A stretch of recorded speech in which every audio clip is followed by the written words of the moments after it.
Good morning student. आज हम लोग प्रश्नावली 1.2 पे हैं। तो चलिए एक नंबर का प्रश्न देखते हैं। दिया हुआ है, निम्नलिखित संख्याओं को अभाज्य गुणनखंडों के गुणनफल के रूप में व्यक्त कीजिए। देखिए, अभाज्य गुणनखंड के गुणनफल के रूप में व्यक्त करने के लिए हमको दिया है एक नंबर में 140। तो 140 का अभाज्य गुणनखंड निकाल लेंगे, 2 से लगाएंगे, 70 बार में लगेगा, 2 से लगाएंगे, 35 बार में लगेगा, अब की बार 5 से लगेगा, 7 बार में लगेगा। अब इसको हम लोग लिख सकते हैं 140 बराबर 2 गुना 2 गुना 5 गुना 7। इसको हम लोग लिख सकते हैं 2 के पावर 2, 2 के पावर 2, 2 2 बार गुना में है इसलिए लिख सकते हैं 2 के पावर 2 गुना 5 गुना 7। यही हो गया, हमको अभाज्य गुणनखंड के गुणनफल के रूप में व्यक्त हो गया। चलिए दूसरा सवाल देखते हैं। 2 नंबर में दिया हुआ है 156। 156, तो 156 का हम लोग निकालेंगे, 2 से लगाएंगे, 78 बार में लगेगा, 2 से लगाएंगे, 39 बार में लगेगा, अब की बार 3 से लगाएंगे, 13 बार में लगेगा। तो हम लोग लिख सकते हैं 156 बराबर 2 गुना 2 गुना 3 गुना 13। इसको हम लोग लिख सकते हैं 2 के पावर 2 गुना 3 गुना 13। यही हमारा आंसर हो गया। चलिए 3 नंबर का देखते हैं। दिया हुआ है 3825। 3825 का निकालेंगे, अभाज्य गुणनखंड के रूप में व्यक्त करेंगे। तो इसमें जो है हम लोग 3 से लगाएंगे, लगेगा 1275 बार में, एक बार फिर 3 से लगेगा 425 बार में, अब की बार जो है 5 से लगेगा 85 बार में, अब की बार फिर 5 से लगेगा 17 बार में। तो हम लोग 3825 को हम लोग लिख सकते हैं 3825 बराबर 3 गुना 3 गुना 5 गुना 5 गुना 17। तो हम लोग इसी को लिख सकते हैं 3 के पावर 2 गुना 5 के पावर 2 गुना 17। यही हो गया, अभाज्य गुणनखंड के गुणनफल के रूप में व्यक्त हो गया। यही हमारा आंसर आ गया। चलिए 4th नंबर का हम लोग देख लेते हैं। 4th नंबर का दिया हुआ है 5005। 5005, तो 5005 का हम लोग निकालेंगे। इसमें जो है 5 से लग जाएगा, हम लोग 1000 एक बार में लगा देंगे। उसके बाद अब जो है 7 से लग जाएगा 143 बार में।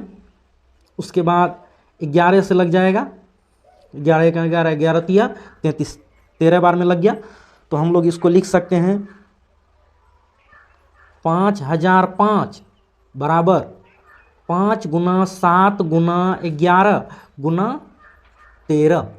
संख्या 2 बार नहीं आया है, तो जो है यही मेरा अभाज्य गुणनखंड के गुणनफल के रूप में व्यक्त हो गया।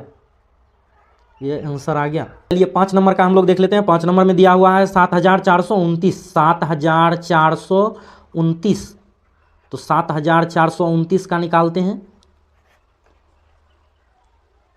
इसमें जो है सबसे पहले 17 से लगाएंगे, 17 से लगाएंगे जो है ये 437 बार में लगेगा। अब हम लोग 19 से लगाएंगे, 19 से लगाएंगे ये 23 बार में लगेगा।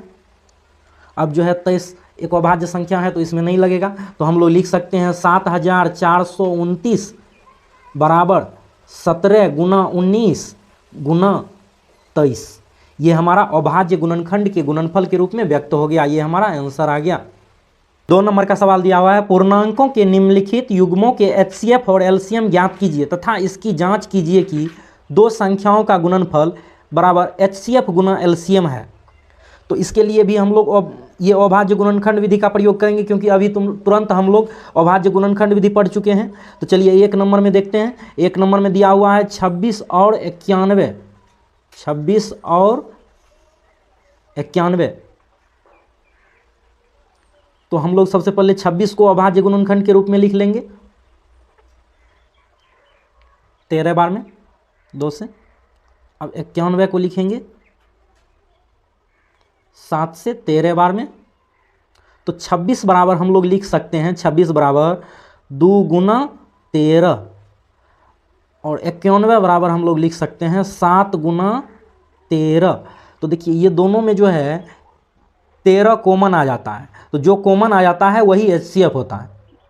तो HCF बराबर क्या हो जाएगा 13। LCM बराबर देखिए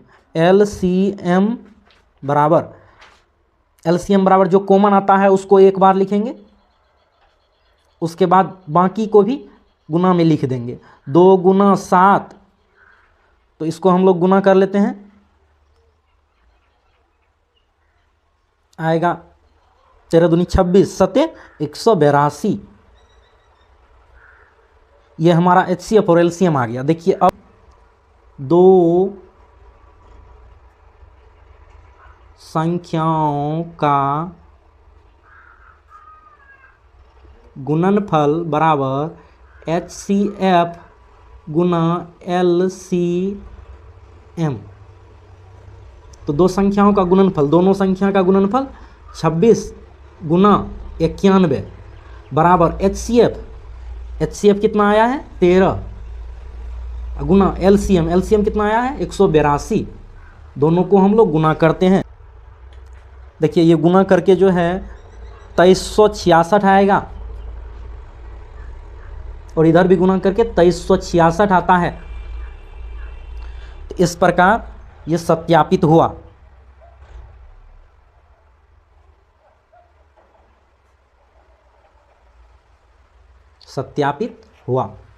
इसका रोमन का 2 नंबर देख लेते हैं हम लोग। इसमें दिया हुआ है 510 और 92।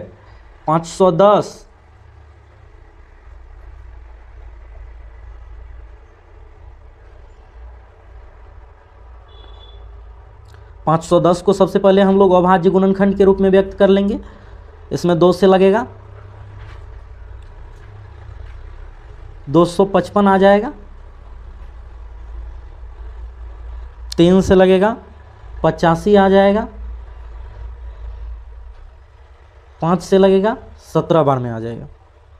तो हम लोग लिख सकते हैं 510 बराबर 2 गुना 3 गुना 5 गुना 17, और इसके बाद हम लोग 92 का अभाज्य गुणनखंड निकाल लेते हैं। तो 92 में 2 से लगाएंगे 46, 2 से लगाएंगे 23। तो इसको जो है हम लोग लिख सकते हैं 92 बराबर 2 गुना 23।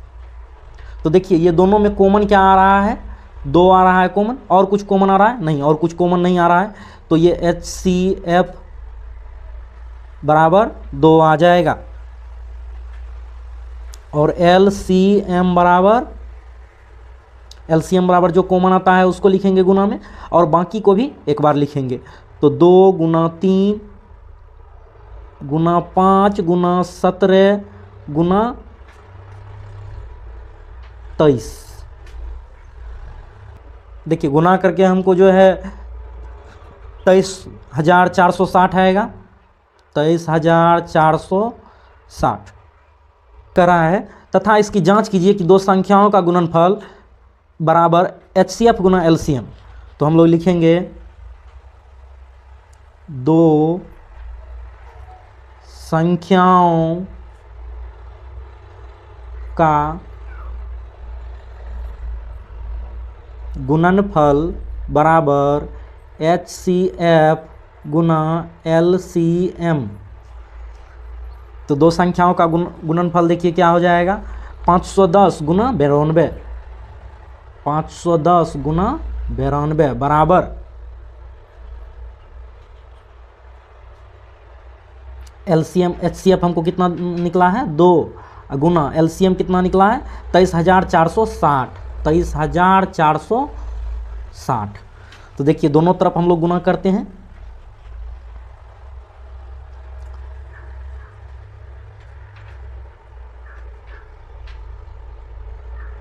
$46,920 आएगा गुना करके।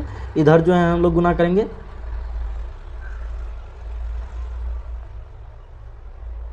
46,920। देखिए दोनों तरफ बराबर आ रहा है, तो ये सत्यापित हो गया। देखिए 3 नंबर का इसी प्रकार से हम लोग देख लेते हैं। दिया हुआ है 336 और 54, तो 336 और 54 का हम लोग अभाज्य गुणनखंड के रूप में व्यक्त कर लेंगे। 2 से लगेगा 168 बार में, 2 से लगेगा 84 बार में, 2 से लगेगा 42 बार में, 2 से लगेगा 21 बार में, 3 से लगेगा 7 बार में। अब हम लोग 54 का निकालते हैं। 2 से लगाएंगे 27 बार में, 3 से लगाएंगे 9 बार में।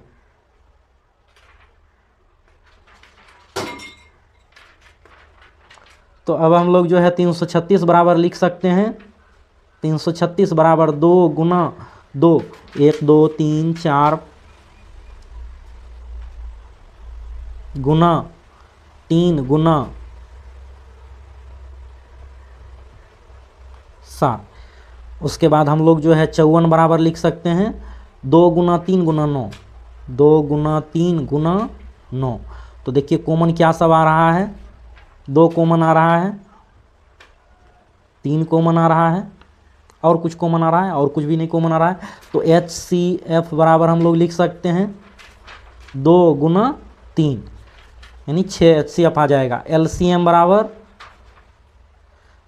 बराबर हो जाएगा, जो कॉमन आ रहा है उसको एक बार लिख लेंगे गुना के रूप में, और बाकी सबको भी एक बार लिख लेंगे। बाकी 3 बार 2 बच गया है।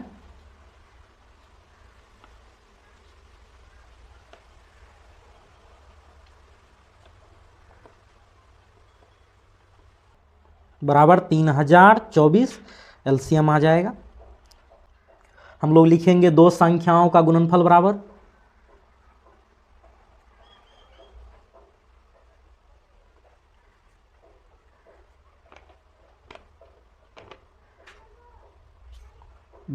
LCM गुना HCF।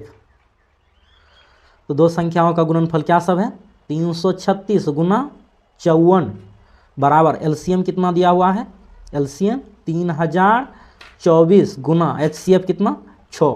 तो दोनों तरफ हम लोग गुना करके देख लेते हैं।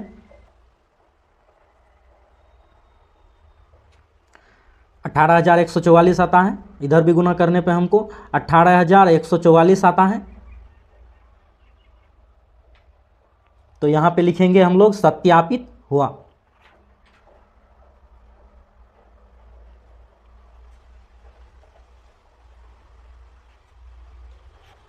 ये 3 नंबर का प्रश्न हम लोगों को दिया हुआ है, अभाज्य गुणनखंड विधि द्वारा निम्नलिखित पूर्णांकों के HCF और LCM ज्ञात कीजिए।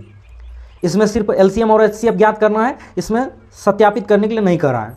वो सिर्फ 2 संख्या वाला में होता है सत्यापित करने के लिए। तो चलिए 1 नंबर में हम लोग देख लेते हैं। 1 नंबर में दिया हुआ है 12, 15 और 21।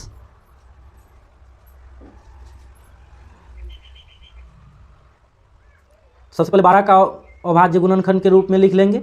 2 से लगाएंगे 6, 2 से लगाएंगे 3। अब 15 को लिख लेंगे।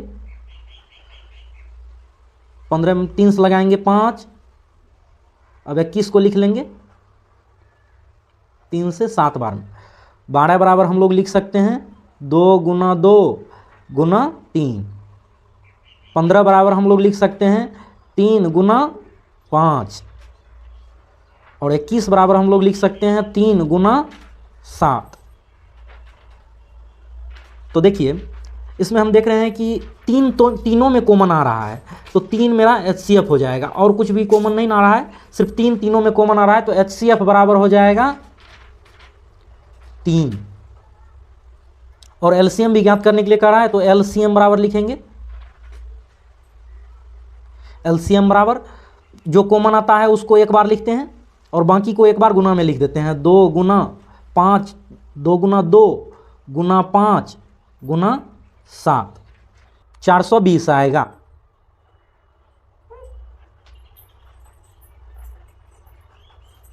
सत्रह, 23 और 29 तीनों एक अभाज्य संख्या है, तो इसको अभाज्य गुणनखंड के रूप में ही है ये।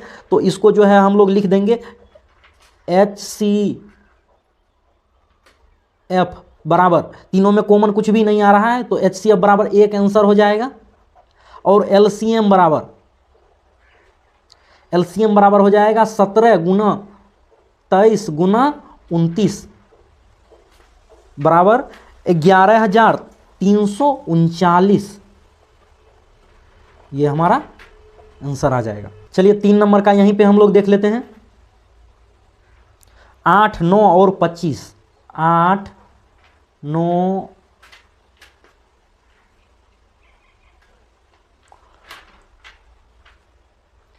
8 को हम लोग अभाज्य गुणनखंड के रूप में लिखेंगे तो इसको लिख सकते हैं 2 गुना 2 गुना 2। 9 को हम लोग अभाज्य गुणनखंड के रूप में लिखेंगे तो लिख सकते हैं 3 गुना 3। 25 को हम लोग अभाज्य गुणनखंड के रूप में लिखेंगे तो लिख सकते हैं 5 गुना 5। अब देखिए तीनों में कॉमन कुछ भी आ रहा है क्या? तीनों में कॉमन कुछ भी नहीं आ रहा है तो हो जाएगा HCF बराबर 1। देखिए LCM बराबर हम लोग लिखेंगे, LCM बराबर 2 गुना 2 गुना 2 गुना 3 गुना 3 गुना 5 गुना 5।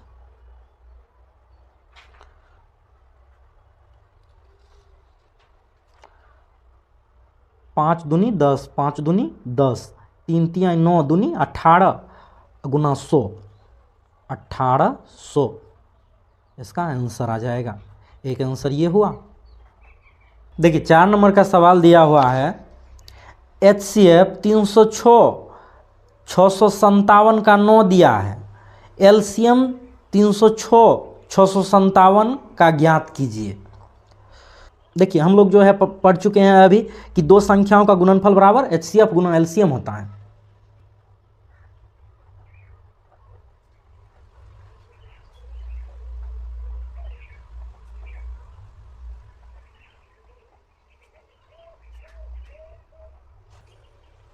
तो दो संख्या यहाँ पे कौन सी दी हुई है? एक संख्या दी हुई है 306, दूसरी संख्या दी हुई है 657। तो दोनों को हम लोग गुना के रूप में लिख लेंगे। दोनों संख्याओं का गुणनफल कर रहा है बराबर HCF 9 दिया हुआ है गुना LCM नहीं दिया हुआ है हमको, LCM को LCM ही लिख लेंगे। तो अब देखिए इसको जो है 306 गुना 657, ये इधर जो है बराबर के इस साइड गुना में है, बराबर के इस साइड जब इसको भेजेंगे तो ये इसके साथ जो है भाग में आ जाएगा बराबर LCM। देखिए आपको जो है पहली संख्या पूछे या दूसरी संख्या पूछे या HCF पूछे या LCM पूछे, आपको जो है यही फार्मूला लगाना है, सिर्फ ये एक फार्मूला याद रखना है। इसको जो है अब हम लोग काटते हैं। 9 तिया 27, 3 9 चौके 36, 34 बार में कट गया। तो अब हम लोग लिखेंगे 34 गुना 657 बराबर LCM। गुना करेंगे तो 22,338 आएगा बराबर LCM। तो देखिए LCM बराबर 22,338, ये हमारा आंसर आ गया। देखिए 5 नंबर का सवाल दिया हुआ है, जांच कीजिए कि क्या किसी प्राकृत संख्या n के लिए संख्या 6 टू द पावर n अंक 0 पर समाप्त हो सकती है। तो यहाँ आप सिंपल सी देखिए ना कि जो है 6 पे पावर यदि 1 रखते हैं तो ये 6 होता है, 6 टू द पावर यदि 2 रखते हैं तो ये जो है 36 हो जाता है, 6 टू द पावर यदि 3 रखते हैं तो ये जो है 216 हो जाता है। तो क्या ये जो है 0 पे समाप्त हो रही है? नहीं हो रही है। तो हम लोग जो है इसको स्टेटमेंट में लिखेंगे, यदि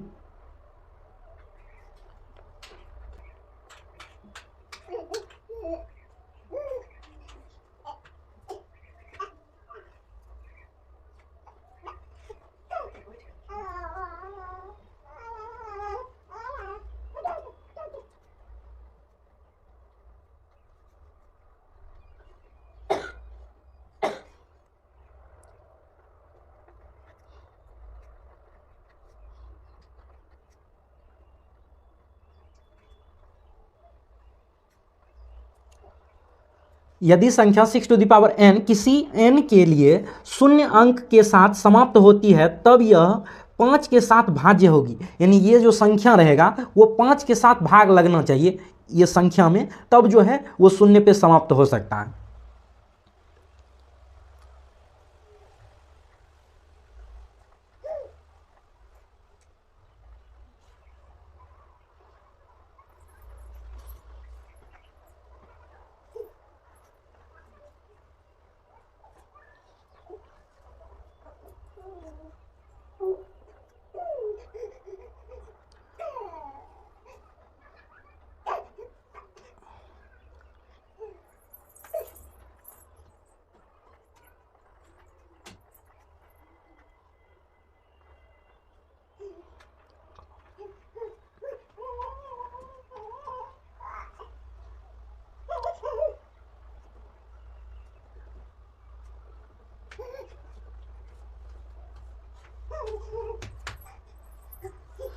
तब यह 6 टू द पावर n की अभाज्य गुणनखंड होगी जिसमें 5 अभाज्य होंगे।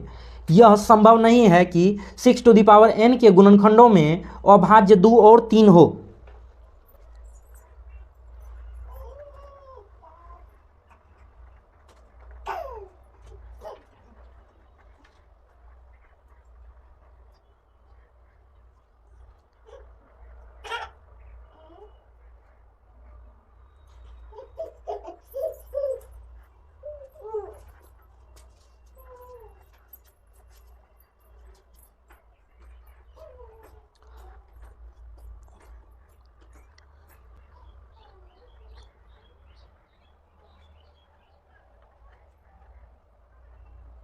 यह संभव नहीं है कि अंकगणित की आधारभूत प्रमेय की अद्वितीयता 6 टू द पावर n में कोई अभाज्य नहीं हो। अतः ऐसी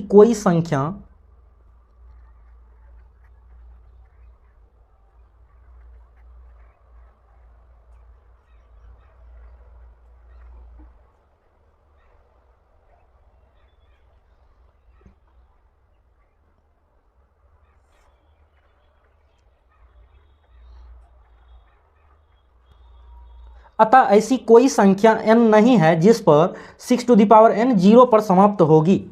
देखिए 6 नंबर का सवाल दिया हुआ है, व्याख्या कीजिए कि 7 गुना 11 गुना 13 जोड़ 13 और 7 गुना 6 गुना 5 गुना 4 गुना 3 गुना 2 गुना 1 जोड़ 5 भाज्य संख्याएं क्यों हैं।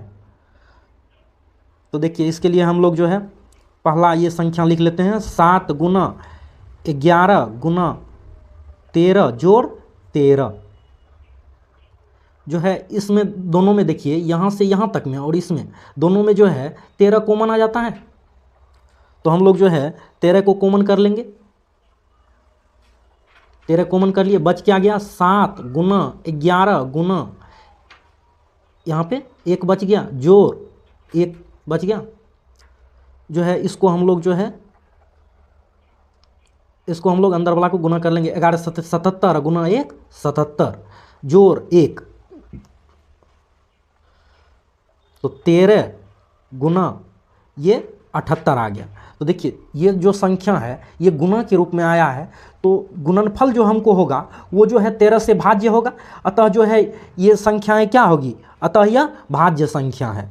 इसको हम लोग लिख सकते हैं 13 गुना 78 लिखेंगे, अतः 7 गुना 11 गुना 13 जोड़ 13 भाज्य संख्या है। इसी का दूसरा हम लोग देख लेते हैं, 7 गुना 6 गुना 5 गुना 4 गुना 3 गुना 2 गुना 1 जोड़ 5, ये जो है भाज्य संख्याएं क्यों हैं। जो है इसमें दोनों में देखिए हम लोग जो है इसमें भी ये पूरे संख्या इसमें और इसमें दोनों में 5 कॉमन आ जाएगा, तो हम लोग लिख सकते हैं इसको 5 को कॉमन कर लिए, 7 गुना 6 गुना 1 गुना 4 गुना 3 गुना 2 जोड़ 1 जो है। अब ये इसको जो है हम लोग अंदर में गुना कर लेंगे, इसको गुना करके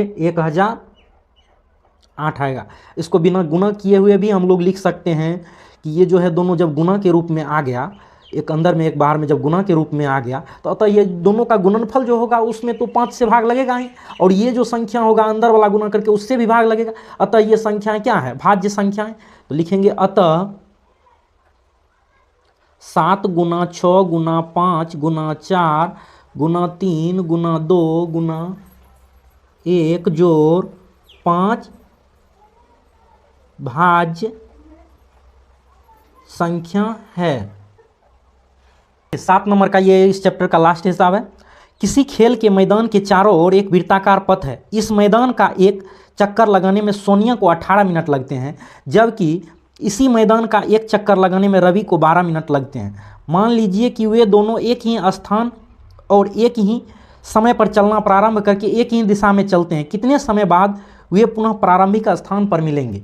ये जो है एक गोल मैदान है, ठीक, ये एक गोल मैदान है, और यहाँ से जो है सोनिया जब चलना प्रारंभ करती है तो सोनिया और रवि दोनों एक ही दिशा में चलना प्रारंभ करते हैं। सोनिया जब चलना प्रारंभ करती है तो उसको 18 मिनट लगता है चक्कर लगाने में। यहाँ से चलना मान लीजिए प्रारंभ की, और सोनिया को 18 मिनट लगते हैं पूरा चक्कर लगाने में, और रवि को 12 मिनट लगते हैं पूरा चक्कर लगाने में। तो कहता है कि कितने समय बाद वे जो है पुनः एक ही स्थान पर मिलेंगे। तो देख लीजिए, जो है सोनिया को 18 मिनट लगते हैं, रवि को 12 मिनट लगते हैं। तो देखिए सोनिया जो है 18 मिनट में जो है ये एक चक्कर लगाएगी, और जो है 36 मिनट में 2 चक्कर लगा लेगी सोनिया, तो पुनः यहीं पे आ जाएगी।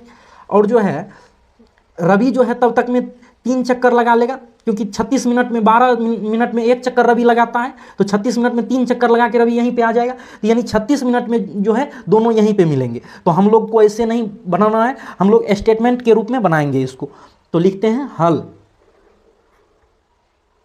जो है जिस प्रकार से मैं आप लोगों को सवाल बता रहा हूँ, इस प्रकार से टॉपर्स अपने कॉपी को लिखते हैं। तो ध्यान से स्टेटमेंट को, सभी स्टेटमेंट को लिखेंगे, आप जो है गणित के विषय में बहुत अच्छे नंबर ला पाएंगे। तो हल में लिखेंगे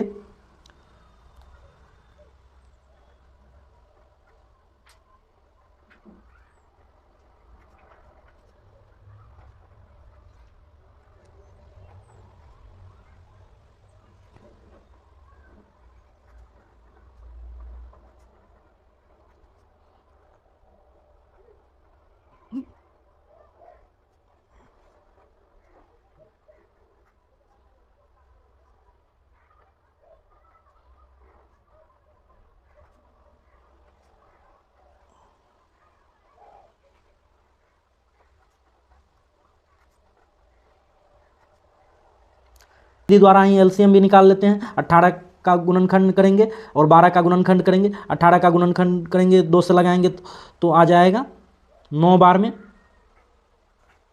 3 से लगाएंगे 3 बार में। 18 बराबर हम लोग लिख सकते हैं 2 गुना 3 गुना 3। 12 का गुणनखंड के लिए हम लोग लिख सकते हैं 2 से लगाएंगे 6 बार में, 2 से लगाएंगे 3 बार में। तो हम लोग 12 बराबर लिख सकते हैं 2 गुना 2 गुना 3। तो देखिए दोनों में कॉमन क्या सब आ रहा है, एक 2 कॉमन आ रहा है, एक जो है 3 कॉमन आ रहा है। तो हम लोग जो है एलसीएम के लिए लिखेंगे 2 गुना 2, जो कॉमन रहता है उसको एक बार लिखते हैं, जो सब कॉमन रहता है, और जो है जो बाकी सब कॉमन नहीं है उसको भी एक बार लिखते हैं। तो 2 गुना 2 गुना 3 गुना एक बार ये कॉमन वाला 3, तो 3 तिया 9, दूनी 18, दूनी 36। देखिए यहाँ पे भी हमको 36 मिनट आया, और यहाँ पे भी हमको 36 मिनट आया था। तो चैनल को सब्सक्राइब करके बेल आइकन दबा लें ताकि नोटिफिकेशन समय समय पर आप तक पहुँचे। यदि अभी तक आपने वीडियो को लाइक नहीं किया है तो लाइक कर दें, और अपने दोस्तों में अवश्य शेयर करें। धन्यवाद।